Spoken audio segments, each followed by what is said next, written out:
This is something I've been wanting to do for a while and been needing to get this out here.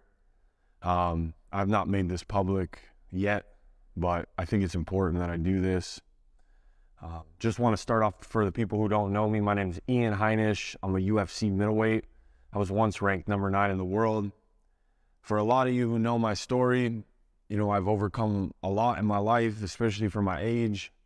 You know, 2.5 years in a Spanish prison, overcoming addiction to the highest degree of so many things: alcohol, Xanax, painkillers, and ecstasy, cocaine, like you name it. I was in and out of rehab, in and out of jails and prisons all across America, 1.5 months in Rikers Island, and 8 months in a Canadian jail. You know, I've overcame those things and made my way into the UFC. Started training MMA at a real MMA gym at the age of 26, fresh out of prison. My release date was 2014, Valentine's Day. Made my way to a gym, went 4-0 as an amateur, 8-0 as a professional. I started noticing some health issues, and I wasn't sure really where it came from. Just had a lot of skin issues. Doctor said it's folliculitis, but it would turn into staph, sometimes even MRSA.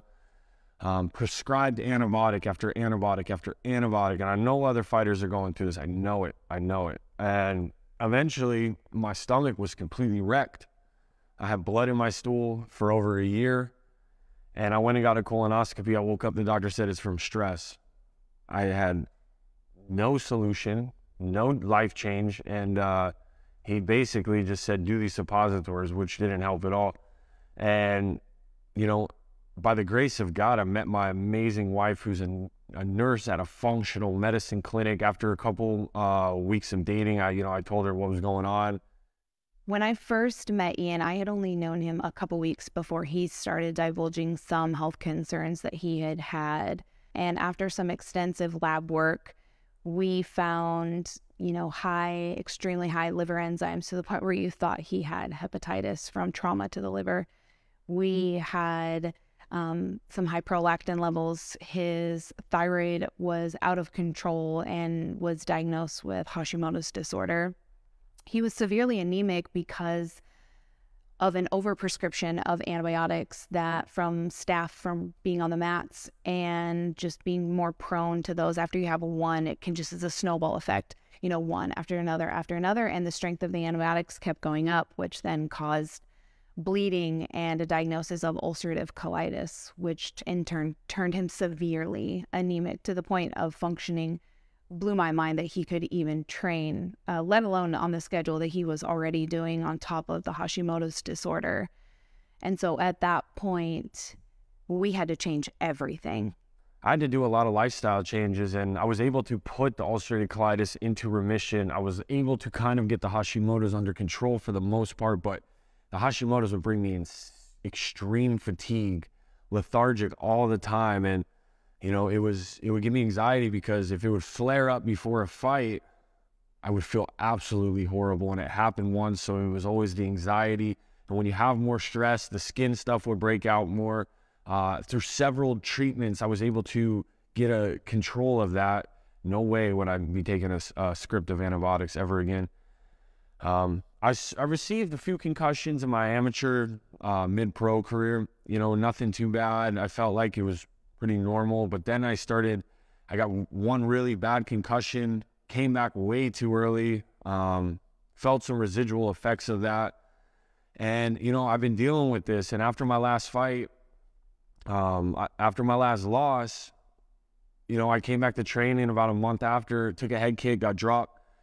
Didn't get knocked out or nothing, but these side effects were terrible. Like, I felt like I was walking on a boat. I felt like my brain was disconnected from my head. The emotions that were running through me were so crazy. And, I thought my career was over.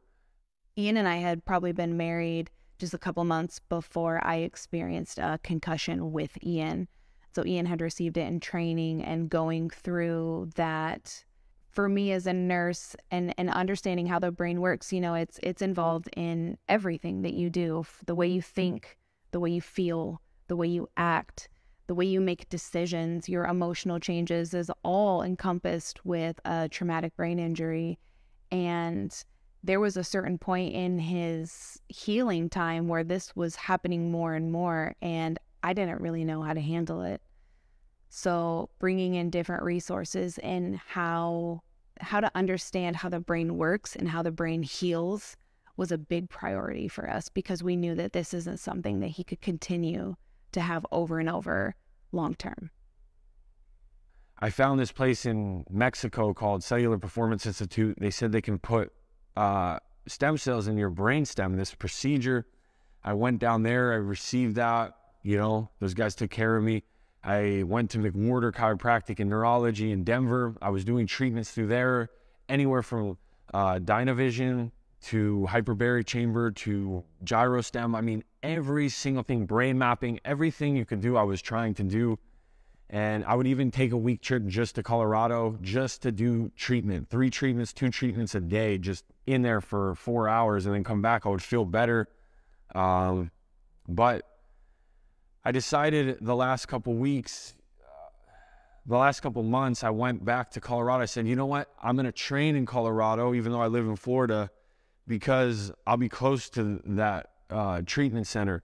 After doing my second round of stem cells in Mexico, I felt a lot better. I had hope. I was off my thyroid medication for the first time in a couple of years, which was, I felt hope. I said, man, I'm going to go back and man, I tried, man. I tried so hard. And I went back to Colorado. I thought training next to my recovery center would be beneficial for me, and it would maintain my training.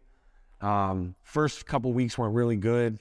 3rd week, got hit with a knee in sparring, just 4 days, just like I would feel like if I turned my head like that, I would fall over.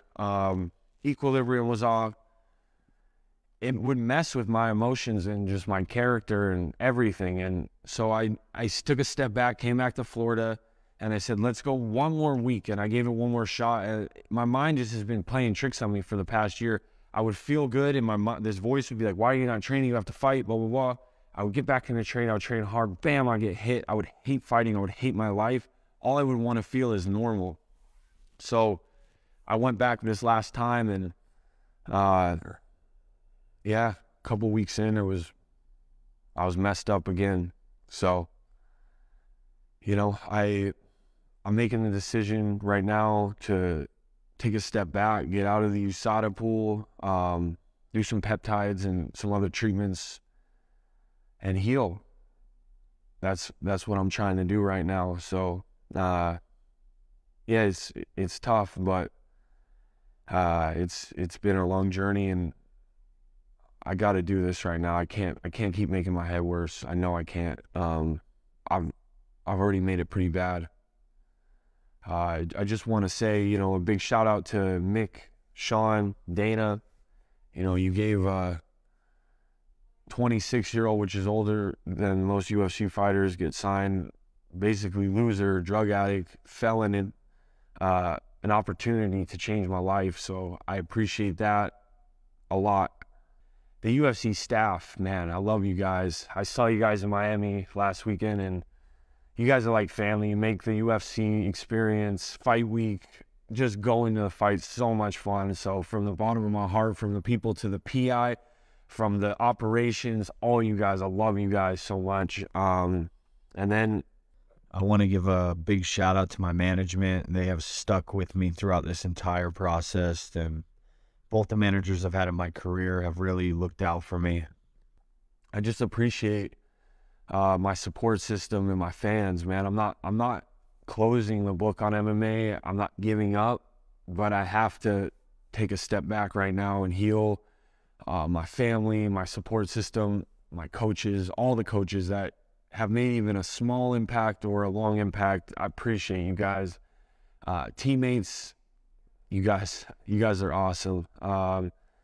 And just some advice for upcoming fighters, young fighters, just if you get flashed, that's one thing, but if you guys are receiving concussions where you feel symptoms, don't let anybody push you into having to spar or go live at anything. Take that step back. Let your mind and your brain heal, because your brain can heal, but if you don't let it heal, you're going to end up in a situation that I'm in, and that was a huge part of it. And So young fighters, man, just remember you got one career. It's your career.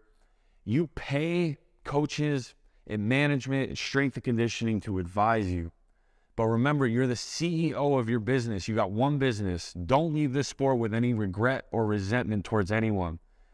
You need to make the final decision. You pay these people to advise you on choices that benefits you. And if you're not good at making decisions, make sure the person who makes those decisions is not motivated by anything else besides your well-being, like money or greed or whatever it may be. To my fans and stuff, and the people who believed in me, I'm sorry that I gotta do this right now, but I'm not giving up, and I'm not closing that chapter of my life. So I'm just taking a step back right now, getting out of the USADA testing pool, and just gonna heal. So that's what I gotta do right now.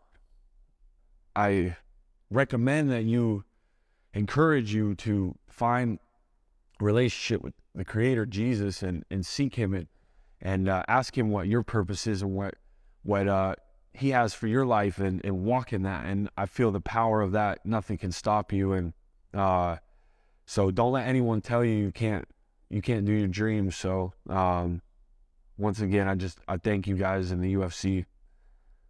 Appreciate it.